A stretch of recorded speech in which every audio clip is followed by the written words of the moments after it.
In this video, we're going to go over a principle related to customer relations, and this is going to apply whether you're in the office or you're a salesperson, you're a technician, that concept being authority bias. Authority bias is a relatively academic principle that is probably, this whole video is probably summed up in those two words, and you can more or less imply what that means, but authority bias really is about how people with perceived authority or status help to persuade the consumers or listeners, readers, etc., of the believability of whatever claims that they make. Okay, we can almost think of authority bias as a subset or an example of a messenger effect, right? The messenger effect is how that the perceived credibility, expertise, or likability of a messenger affects how the information that they provide or give is received, interpreted, and acted upon.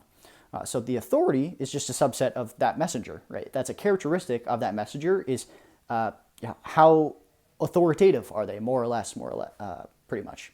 But we can think how, when it applies to authority bias, people like doctors or professors, celebrities, athletes, right? They're oftentimes applied as the face to a product or service that they might be promoting because of the authority that they give off to the listener or reader or the audience, right? Whoever, some professional athlete, whatever products or services they endorse are probably going to be more well received by the listeners, their audience, right? But this also applies to just regular people too, right? Supervisors, managers, even you, okay?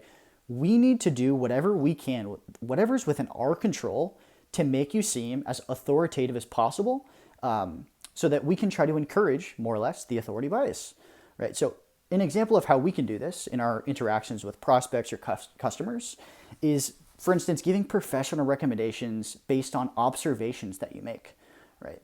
So we should strive to give professional recommendations, and especially in situations where we're building rapport with the customer, where we're doing our best to understand their problems, to educate them on solutions, etc.